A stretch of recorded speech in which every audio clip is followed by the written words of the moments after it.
NASCAR's most intense action-packed racing. At a track where you feel it, hear it, and see it, unlike anywhere else. Anybody that asks me when they're going to their first race, I'm sending them here. This is the hottest ticket in NASCAR. Experience the thrills for yourself at Atlanta Motor Speedway. Tide, and welcome to this Thursday edition of Crimson Drive, driven by NASCAR. This is Roger Hoover. Great to be with you from our studios in Tuscaloosa as we have a great edition of Crimson Drive coming up today as we get ready for what's coming up on Saturday, the SEC Championship game in Atlanta between Alabama and Georgia. We'll start our show today by going through everything coming up on the show, plus our headlines thanks to our friends at RJ Young. RJ Young is the official technology solutions provider of Crimson Drive. They've given us a smart board to go through everything in a very interactive way as we progress throughout the show. First things first, we'll talk with the quarterback of the Crimson Tide, Jalen Milroe. What a season he's put together. What a moment he had against the Auburn Tigers, especially on 4th and goal from the 31. He'll talk about that play, plus what's coming up against Georgia.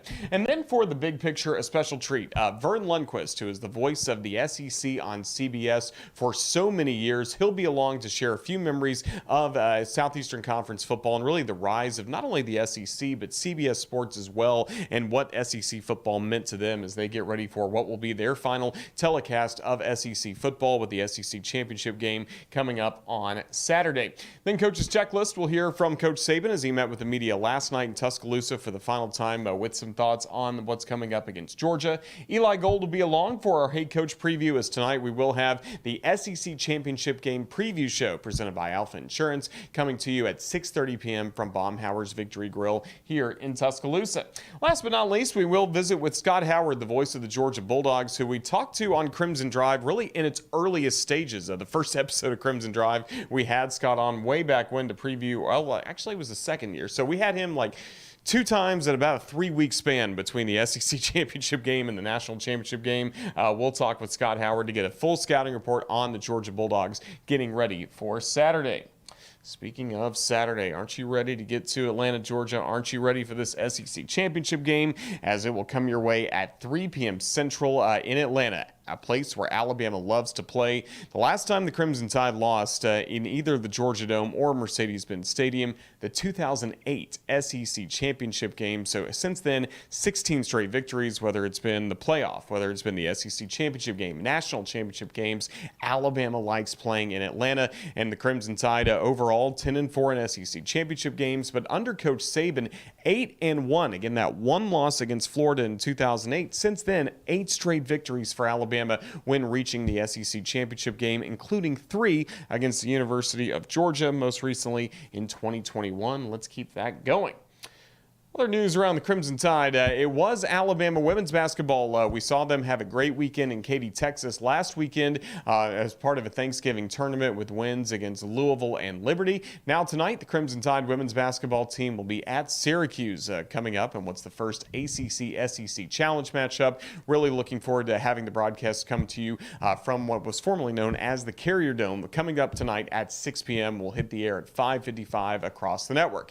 Men's basketball was at home last night and fell to Clemson 85-77 in Alabama's first game in the ACC-SEC Challenge. For the Crimson Tide, it ended what had been a 19-game home winning streak at Coleman. You had to go back to the 2022 season, regular season finale for the last loss for Alabama. So the second loss of the year for the Crimson Tide, but they'll try and bounce back coming up on Monday night, 7 o'clock against Arkansas State. Our radio coverage will start at 6 p.m. for that ball game, not only with Stipe Lounge presented by Royal Furniture for the pregame show upstairs at the concourse. We'll have that streaming live here on the Crimson Tide Sports Network social media platforms, but the courtside cam with Chris Stewart, Brian Passink, Tom Stipe as well. Finally, some other notes around Crimson Tide athletics. The tennis team will be hosting a really fun event coming up tomorrow, the Holiday Hangout at the Baumgardner Indoor Tennis Facility. A chance to hit some balls around with some members of the Crimson Tide, get to meet them, get some autographs, some holiday cheer as well from 6 to 7:30, so check that out if you're staying in Tuscaloosa this weekend. Speaking of women's basketball, congratulations to Essence Cody. Fine performances for her all throughout the Betty Chancellor Classic. She was named the SEC Women's Basketball Freshman of the Week. And then how about Will Reich record. He tied the NCAA points record with what he did against Auburn this past Saturday. One more point for him, and we hope he's going to get a lot of points coming up on Saturday. He will be the all-time scoring leader in NCAA football history, and he has been named the Groza Award finalist. So he has an opportunity to possibly win the Groza Award this season and keep collecting accolades. Same can be said for Jalen Milroe as the SEC Co-Offensive Player of the Week. He's been picking up awards left and right in what has been a terrific stretch for him, really specifically in the last 4 or 5 games here in Tuscaloosa. He joins us briefly to talk about what happened against Auburn and what's coming up against Georgia this Saturday in Atlanta. Jalen, we got to start with 4th down and 31. Just walk us through that final touchdown pass at Auburn. It was all about repetition. And it came through every single week repping that play. No, we didn't know when it was actually going to take place, but it was all about repetition. And I got to credit the guys on offense. It was really well executed, and it came from the guys up front being sound and disciplined with their assignment, which was taking care of the guys up front. And then, the guys that went and did their route pattern successfully, taking care of it. So I think it was a lot of pieces that allowed us to be successful in that play, and you can't credit one person. It was all 11 guys that allowed that play to happen. What makes Isaiah Bond, not only on that play, but just in general, just such a good option for you? Isaiah Bond, really fast. He's really detail-oriented, plays very well, and he's confident. I think confidence is the biggest thing any player can have, and I think he has that. That allows him to be such a great player for us. Last thing, what's going to be most important on Saturday against Georgia? Do your job, play fast, free, and fearless. Jalen Milroe, thank you for joining us. Roll Tide. Roll Tide. Crimson Drive is driven by NASCAR, and make sure you join us for a weekend of good times, unforgettable entertainment, and 3 wide, high-speed thrills all race long. That's what NASCAR Spring Weekend in Atlanta is all about, and the best way to experience it is at the track. Don't miss the Better Health 400 weekend at Atlanta Motor Speedway with 3 days of racing thrills, February 23rd to the 25th. Atlanta is the hottest ticket in NASCAR, so don't wait. Get yours now at atlantamotorspeedway.com.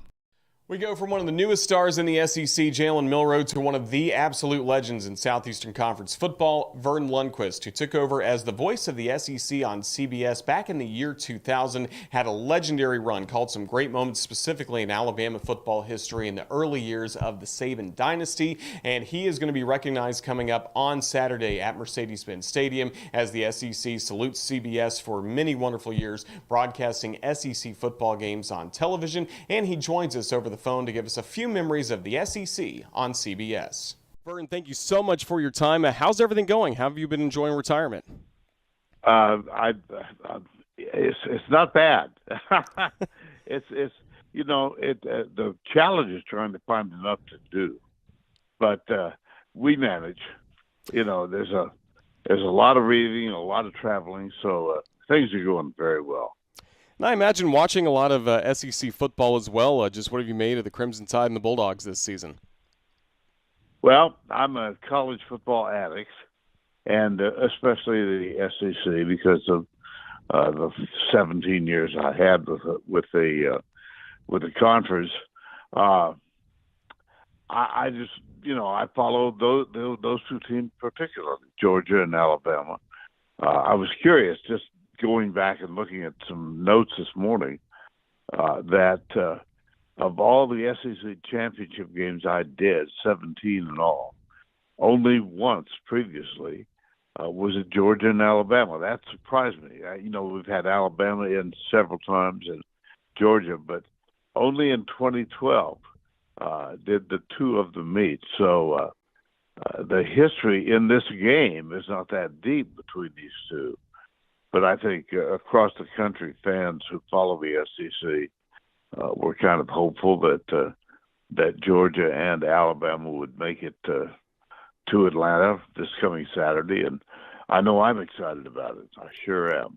We certainly are as well, and we mentioned you were the longtime voice of the SEC on CBS, starting in the year 2000. First of all, what did you think when you got that first assignment from CBS? Did you feel like you would have a long run calling SEC football, or how did you approach it when you first got the job, first got the assignment of calling the top SEC game each week? Well, I didn't want to do it.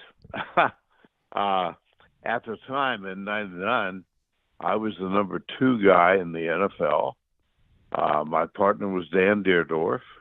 And being the number 2 is not a bad, in the National Football League, it's not bad. You're doing the second biggest game every week.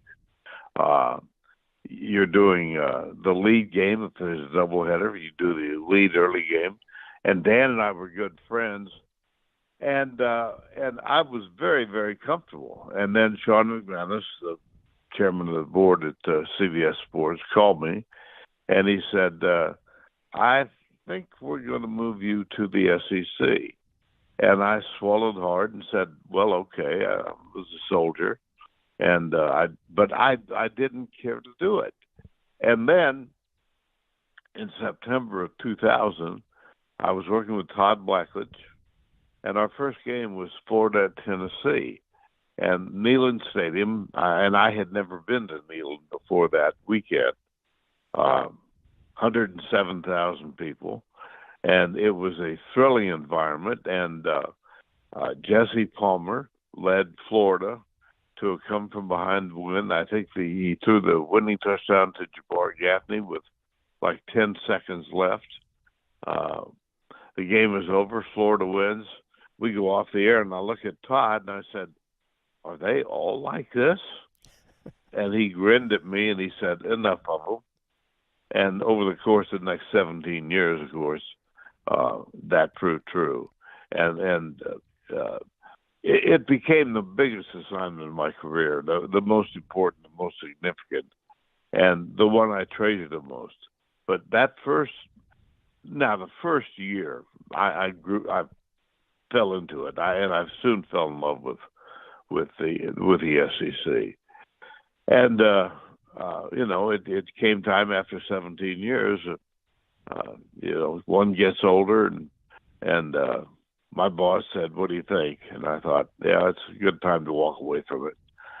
I had made plenty of mistakes on the air, but I didn't want to make more of them, and so we decided mutually that 2016 would be the last year, and then I was able to hand it over to the more than capable hands of Brad Nessler. And I only had two sidekicks. It was Todd and then Gary Danielson. And Gary and I were together for 11 years. I think I only had 3 sideline reporters. Jill Arrington was the first, Wilson next, and Allie LaForce was third.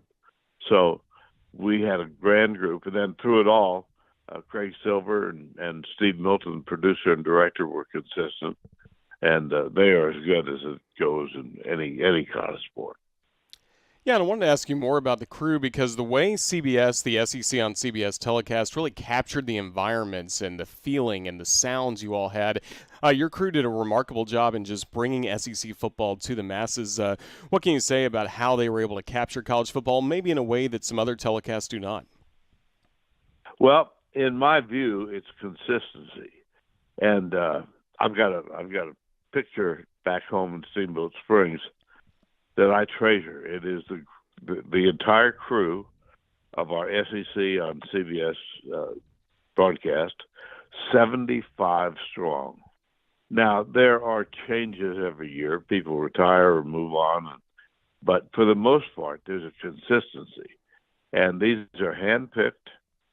They are the best in the business, and no matter from the producer Craig Silver to the guy who's holding the parabolic mic on the sideline, these, and I don't mean to diminish that position, but every one of these men and women are chosen because they're excellent at what they do, and that consistency of knowing the person who's next to you. For those of us in the booth, of having the same stage manager, they allowed me to travel my statistician and spotter. And Gary has his own spotter, a wonderful man named David Moulton.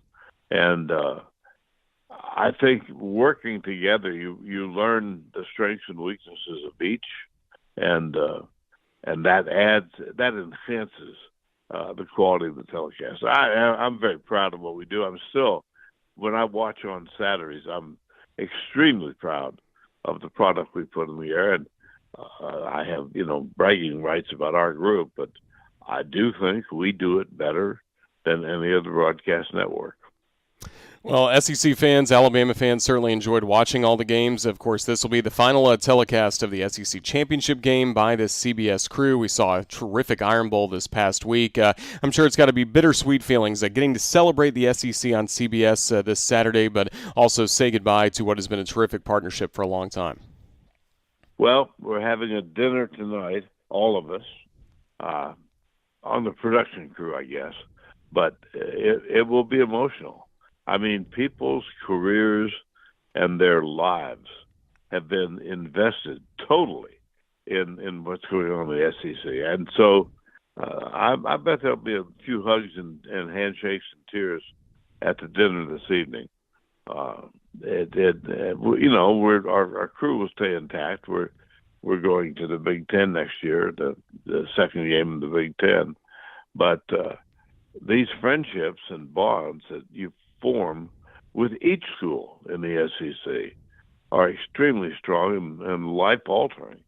So those relationships and those venues and the coaches and players, they'll all be missed greatly. Certainly will. Well, Verne, thank you so much for your time here with us on the Crimson Tide Sports Network, getting to reminisce about all the great years of the SEC on CBS. We hope you have a wonderful weekend coming up in Atlanta. We look forward to seeing you there. Thank you again. Thank you, Roger. NASCAR's most intense action-packed racing at a track that's built to thrill you all weekend long. It's the hottest ticket in NASCAR, and it's only at Atlanta. Really appreciate Verne Lundquist and his time. We hope he and his family have a great time coming up on Saturday in Atlanta. Speaking of what's coming up at the SEC championship game, it's head coach Nick Saban hoping to keep Alabama's winning ways in this game going, as he's been 3-0 during his time against Georgia. He's also led Alabama to 8 straight victories in that ball game when Alabama has appeared. He met with the media on Wednesday night in Tuscaloosa to give us the latest on the Crimson Tide heading into the SEC championship game. So when I went to church yesterday, the first thing I said was, thank God what could have happened didn't happen. So, we did, I think it's just reviewing this game, a little bit of a reality check. One of the things that we wanted to do in the game was channel our passion and our energy into positive execution on the field. And I think when we did that, we played really, really well. But there were some times where we didn't, and it was very costly in terms of some of the errors that we made, whether they were penalties or mistakes on defense or whatever it might be. So the reality check part comes from taking the good things and building on them and getting some of these other things corrected. Having the opportunity to play in the SEC championship game is, I'm very, very proud of this team for the progress that they've made, the work that they've done. To give themselves an opportunity to play in the SEC championship game. This is one of the most competitive, best venues, in college football, and we're obviously playing, one of the best teams in college football, if not the best team in college football. Kirby's done a fantastic job there. I mean, I don't think people realize, how hard it is to win 29 games in a row, or even be 12-0 in a season. So. They got really good players. They're really well coached. They're one of the most prolific offensive teams in the country in terms of yards, points, ability to run, ability to pass. They've got good players at every position. Defensively, they're the #1 team in the SEC.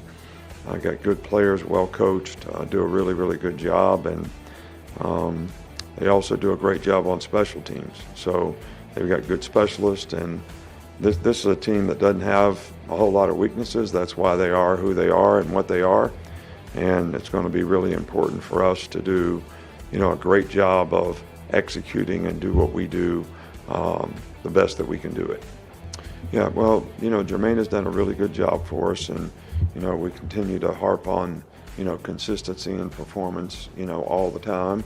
He's been very productive for us, and, we played against him, and we thought he was a good player when we played against him, so that was probably the reason for our interest in him to start with. And, he hasn't disappointed us with his performance on the field. And, we continue to work on his ability to stay focused on, do your job well, create value every play in terms of what you do, and be consistent in your performance. And he's certainly made strides in that direction. Yeah, well, he's, we talked about him, on several occasions about developing confidence, I think, in what he's supposed to do, how he's supposed to do it, why it's important to do it that way.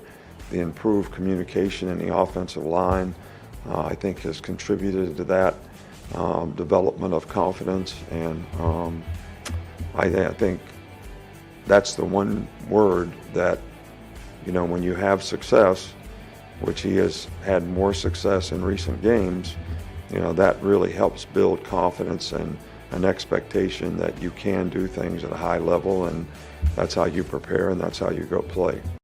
So that was Coach Saban meeting with the media last night in Tuscaloosa, but his final appearance this week is coming up tonight with what's coming up at Baumhower's Victory Grill here in Tuscaloosa, our SEC Championship Game preview show that's coming up, presented by Alpha Insurance. Eli Gold will host, and he joins us now to give us some thoughts on the great victory against Auburn and what's coming up tonight at Baumhower's. Eli, Roll Tide, it's really good to see you. We had a lot of fun inside the booth, as I think people have been seeing from the highlights that we released from this past Saturday, but it was a special Iron Bowl. It really was. They're all special, Roger, but yes, it's even more special when you win, and even a step more special when you win the way the Tide did on Saturday. You showed remarkable dexterity, getting up, jumping, moving right and left. I was impressed with the moves you had, but yeah, it was quite the win, and that's one of those plays that will go down in Alabama history forever. It really will. It was a special moment to be next to you as you made the call. Just kind of walk us through everything you were thinking about leading into that play, 4th down and goal from the 31, and then again, it turned out to be a great touchdown for Alabama, and you nailed it with a great call. Well, the first thing I said to myself, and I always do that in what could be a big play, I always say to myself, don't screw up. Don't screw this up. I said to myself, take your time and be sure. And the problem, of course, was we were at the other end of the field. We were roughly, 130 yards, 140 yards from where the play took place. So you wanted to make sure you had a good look at it. What I did was I looked all over and saw who was exactly where. And I saw, who was going down this side, who was going down that side, and so on. And then, quite honestly, I put one eye on the field, but an eye and a half, I would have half an eye on the field and an eye and a half on the CBS monitor, because of the location of our broadcast booth. We were in the other end zone, behind the other end zone. So I kept an eye on everything live and with an eye and a half on the TV monitor. And I just made the call like that. And then fortunately, I had picked up number 17 going down the near sideline when I did my surveying of the field. And I just went with it. And it turned out to be a good call. Then Butch leaned in and gave me a thumbs up to let me know that I'd had the right guy on the receiving end of the play. And it was quite emotional. So it was a huge win for the Crimson Tide. And I was thrilled to be able to do a road game this year, and for it to end the way it did with a chance to make a memorable call was very, very special. I was thrilled for the players. They worked so hard. And then I started thinking, now what are you going to say? And, and I started giving Isaiah's catches total for the day. And then we talked about, where this team had been in week 2 after the loss to Texas and compare it to where they are now. So, and then I said, well, it's remarkable. And that's basically, and I paraphrase, obviously, because I have no idea exactly what I said. Well, at that time, I had no idea what I was going to say, but it came out okay. It certainly did. And again, a great moment in Iron Bowl history as, again, all of them are really special. And Jordan-Hare Stadium has been a tough place to play the last few years for the Crimson Really Tide. But has been. as you mentioned, Alabama finds a way. And this team, it seems like, Eli, has been able to find a way, regardless of the halftime deficits against a lot of our opponents in league play. This team has had the it factor when it's mattered the most. And that's what championships do. Championship teams find a way to get up off the canvas, to use a boxing analogy, and get back in there and win. Now, of course, you've got to beat Georgia, and then you still are looking for some help as to where the team goes. Do they end up making it to the playoffs, or do they not? And that's out of our hands. The only thing the Bama can do now is win, and then see what the voters say from that point forward. Certainly will be interesting, as again, Saturday is the SEC championship game, Alabama against Georgia. And Eli, I know you love broadcasting and the history of broadcasting. It's a pretty notable game in that it will be the last telecast that CBS has of the SEC championship. It was the last regular season game they did a week ago. And I know you have a lot of friends with CBS, but they've been a remarkable partner for the SEC for a long time to help build up both brands, it seems. That's it, to build up the brands. The SEC has certainly helped. Not that CBS Sports needed help. They've got the Masters, they've got the NFL, they got this, that, and the other. But it did help, the brand awareness in football, college football for CBS. And at the same time, it obviously, brought great awareness to the Southeastern Conference with that 3:30 Eastern, 2:30 Central Time window every Saturday. It was a appointment viewing is what it was. It was appointment viewing. So, I'm going to miss those guys. Not everybody liked them. I obviously, from a broadcasting standpoint, I had the utmost of respect, for Verne Lundquist, who is in every Hall of Fame that's ever been invented. Brad Nessler, likewise. And I personally like Gary Danielson because I understood and I understand his job. His job is to analyze the game, not for the Alabama fan, not for the LSU fan, not for any fan of any team, but for his viewing audience of 50 states in this country. And he did it very, very well. The Bama fans didn't like him because he wasn't a Bama fan. And that's fine. And, he always told me, he's told me for years, he said, if I get off the air and the Alabama fans hate me and the LSU fans hate me, he said, I've done a hell of a job. And, so I respect them. And of course, Craig Silver, their Emmy Award winning producer, and Milton and everybody, the whole crew. It was just a first class organization. And not that ESPN won't do well, because they will, but there was something about the allure of CBS at 3:30 Eastern on Saturday that you'll never be able to replicate. Very well said. Well, now we are getting set for this SEC championship game, Alabama against Georgia. And to help get us ready on the Crimson Tide Sports Network, we're excited that Thursday night at Baumhauer's, it's going to be like a normal head coach show, but the focus will be football. And Eli, we can't wait for this SEC preview show as we get ready and get the final word from the head coach of the Crimson Tide, Nick Saban. Yeah, it's going to be very interesting to see what he has to say. And obviously, he respects Kirby Smart and vice versa. We'll probably have more strict X's and O's talk than we normally do on a Thursday night show, because we all know the storylines. We know, I don't know yet, as you and I record this, I don't know yet who our other guests and even who my media guest will be. But, we'll obviously finalize that between now and Thursday. But it's going to be, it'll be very special, because this is a huge, huge game. And, Alabama and Georgia in the SEC championship, it's something that the fans of both sides seem to pencil in as soon as the schedule comes out. They just add it to their regular season schedule because it's pretty much a regular thing. So, it's going to be very, very exciting. It'll be a lot of fun. And then the game itself on Saturday. We look forward to it. Eli, best with everything coming up with Coach Saban on Thursday night at Baumhauer's. And just thank you for all the time you've given us here on Crimson Drive, driven by NASCAR, all throughout our weekly visits throughout this football season. We certainly appreciate it, and we look forward to talking to you again down the road. But thank you. Roll Tide. Always a pleasure, Roger. Thank you, and roll Tide. Crimson Drive is driven by NASCAR, and don't miss a weekend of good times, unforgettable entertainment, and 3 wide high-speed thrills all race long. Don't miss the Ambetter Health 400 weekend at Atlanta Motor Speedway with 3 days of racing thrills all the way from February 23rd to the 25th. Get your tickets now at atlantamotorspeedway.com. Makes a great gift for Christmas.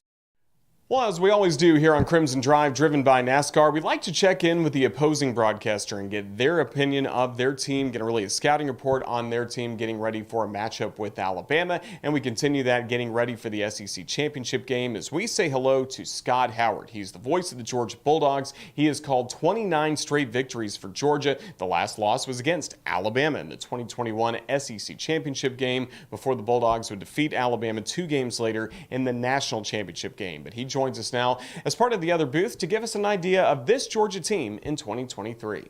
Scott, it's been a couple years since we've had you on here with us on the Crimson Tide Sports Network, but hope you and the Dogs are doing well as we get ready for what should be a great game on Saturday. Yeah, everybody on this end is certainly looking forward to it. It's been another wonderful season of football, and here we are getting down to the end of things, and I think this is the game that probably most folks expected in this league anyway is Georgia and Alabama. So we'll get it on Saturday. It's going to be a lot of fun. It certainly will be. Again, the Bulldogs winners of the last 2 national championships, and this group in 2023, with all of that, around this program, the long winning streak, the back-to-back national titles, just take us through the journey of this team and how they've kind of made it their own this season compared to what we've seen the last couple of years. Well, the comparisons are always there. Everybody wants to compare this team to the first team in the championship, and the coaching staff and the players kind of push back against that because mostly it's a new roster. You got a new quarterback, you've got some new coaches on the staff, so there's different personalities and personnel in place, but the results have been the same. For however Georgia has discovered what the magic sauce is, they continue to consume it and apply it. And I think it just goes back to the culture. That sounds so cliche, and I hate to use it, but it's true. The culture of the program and what Kirby Smart ingrains in these players when they come here. They know what the rules are. They know how this team is going to play, and the results have been there for Georgia for the last 3 years. I mean, they haven't lost a game since the SEC championship game to Alabama in 21. So there's a lot of winning between now and then. But this was a team that had to find its identity early on with the new quarterback. There were question marks there. Can Carson, pick up the ball, figuratively and go with it? And he has, and he's had a tremendous season. And they really haven't missed a beat at quarterback from Stetson Bennett's performance last year to Carson's this year. They fought through injuries. It's been a next man up kind of thing. So this team is recruited very well. They have depth at most positions. And even when they've had injuries to frontline guys, they haven't really missed a beat in most games. So it's hard to, for me, from the outside looking in, it's hard to diagram how this team has gotten to this point. I just know they have, and it's fun to watch a team that wins all the time. I know that. Absolutely. And looking at the quarterback position with Carson Beck, just when he's played at his best this season, what do you notice out of him? Just a confidence. I mean, he's not an overly emotional guy. He reacts a little bit. Maybe more in private settings. I don't know. Maybe he really cuts loose when the cameras and the microphones aren't watching him all the time. But he's just he's very methodical, I guess is a good way to describe it. He knows the offense inside and out. He's been in the program for a long time, so he certainly knows what to do. He's got a good relationship with the offensive coordinator. They seem to be in sync. So Carson really knows how to distribute the football. He's had a great year passing the ball. He's got a high percentage. He hasn't made too many mistakes. He hasn't thrown a ton of interceptions. He's what you would want, that quarterback at a Division I school. I mean, coaches have an extreme amount of confidence in him, and he's parlayed that into a wonderful season and probably a career at the next level. So he's quiet. He's not a braggadocious me guy, which is nice to see in this time and era of college football. But he's just been super effective, and hopefully he's got a few more games left in him.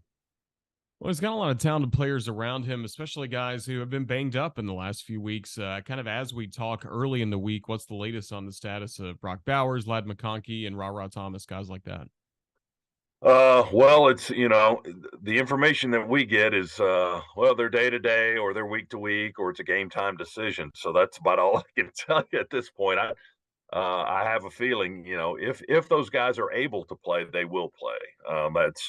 That's kind of the word that we usually get. I think Brock was ready to go last week. He went through warm-ups. He dressed and went through warm-ups against Georgia Tech and all of that, but then did not play. He was on the sidelines for the whole game in uniform.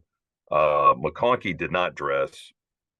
So I think they knew going in that, he wasn't going to be good for that game last week. And Ladd's been hurt. I think he's missed now five games this year. Bowers has missed 3. We had an offensive lineman out last week that was key, and Tate Ratledge. They've compiled a pretty good list of missed games from frontline guys. We're without our middle linebacker and Jamon Dumas Johnson, and he's not expected to be back. He broke his forearm against Ole Miss, so he's been out. And Thomas is we don't get a lot of information on him. Ra hurt his foot. I think it was in the Tennessee game. Not sure what his status is either, but if those guys are ready and they're cleared by medical, and they're good to go, they'll play. That's kind of, so we have to watch, pregame. All right, so-and-so's dressed. He's in uniform. He might have a shot at it, but you don't know until the game starts and they actually are in the game. So that's the best I can do for you right now. Well, on the other side of the ball, what's the strength of this Georgia defense?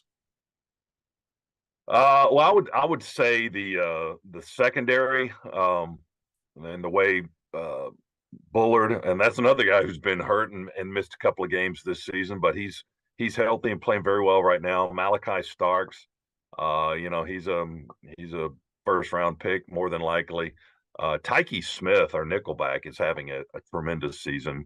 And then Smile Munden's one of the linebackers. Those 4 guys are probably playing better or as good as anybody on defense in the country. I mean, they've really had nice seasons.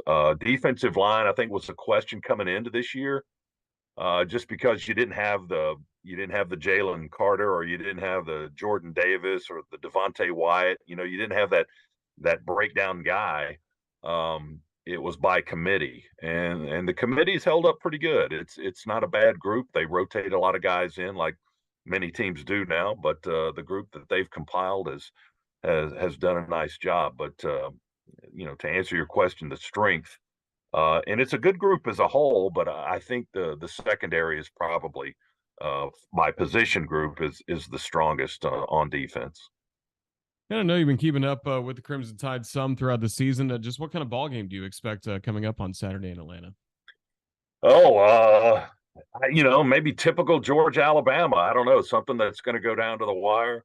Both teams will deliver blows, and maybe whoever plays the better defense will be on top at the end of this. I know Georgia has a lot of concerns about Jalen Milroe's game and how he's developed from September to now. I mean, he's playing at a high level, and he's a hard guy to contain, and that's on the plate for Georgia this week. That they really feel they have to contain him, keep him in the pocket, and don't let him run around and make plays like Auburn found out last week. So that's the big concern there, and I'm sure Auburn or Alabama has similar concerns about Georgia's offense. How many weapons can they shut down? And if, going back to what we were talking about earlier, if those guys play, it brings a different level of ability to the game. If Bowers is on the field, or if McConkey's on the field, all those guys that have been hurt. But I would expect something to go right down to the fourth quarter. For radio purposes and thrilling entertainment, that's what I'm hoping for. So maybe we'll get another one of those knockdown dragouts. I can certainly see it. Well, Scott Howard, thank you so much for your time giving us a scouting report on the Georgia Bulldogs. We look forward to seeing you on Saturday in Atlanta. Thank you for your time. Thanks, Roger. You bet. Anytime. Well, it's going to be an exciting weekend of Crimson Tide athletics, starting tonight with women's basketball. It's time to take a look at what's coming up on our upcoming schedule. It's always brought to you by Wickles Pickles. They are wickedly delicious. We have the pickle chips here with us on set, usually the relish as well when we're at the desk, but you can find out so many more products and buy them on wicklespickles.com. Let's see what's coming up on the Crimson Tide Sports Network this weekend. As I mentioned, women's basketball tonight taking on the Syracuse Orange on the road for the SEC Women's Basketball Challenge. Our coverage will start at 5:55 across the network for that 6 p.m. tip-off. Then it's the SEC Championship Game preview show presented by Alpha Insurance, starting at 6:30 at Baumhauer's Victory Grill in Tuscaloosa, as Eli Gold and Coach Saban will break down this upcoming SEC Championship game. Make sure on Friday you catch our Georgia game preview on both YouTube and Instagram, plus a new episode of Tide TV this week. And then on Saturday, it is time for football. It's Alabama against Georgia in the SEC Championship game. Noon airtime Central, 3 p.m. Central kickoff. So we look forward to having all of our coverage from Atlanta. The next day, we will recap the game with the Nick Saban television show with Chris Stewart and Coach Saban. And then on Monday, Crimson Tide Rewind just had its final episode this past week. We will not start the basketball edition of Hey Coach until next week, December 11th. We are thrilled, though, to be back at Coleman Coliseum for a men's game against Arkansas State coming up at 7 p.m. Full coverage available on the network starting at 6 p.m. for that game, Alabama's next men's basketball game on Monday night. Again, that's coming up here on the Crimson Tide Sports Network. Make sure you follow us on all of our social media accounts below. We'll have a ton of clips getting you ready for the Georgia game and hopefully some more celebratory videos as well coming up on Sunday. But this is the best way to follow us here on the Crimson Tide Sports Network, and that's our upcoming schedule brought to you by Wickles Pickles. And that's going to wrap up this busy Thursday edition of Crimson Drive, driven by NASCAR. Huge thank you to the guests that we've had today, Jalen Milroe, Verne Lundquist, the legend, along with Eli Gold and Scott Howard. Really appreciated their insights getting ready for the SEC Championship game. Huge thank you as well to Ethan Carabin. He put this entire show together, and thanks to all of you for watching. For everybody at the Crimson Tide Sports Network, this has been Roger Hoover. I've got to hurry up to Syracuse for women's basketball, but we will talk to you soon, especially on Saturday in Atlanta for the SEC Championship game. Until then, have a safe weekend. Roll Tide, everyone.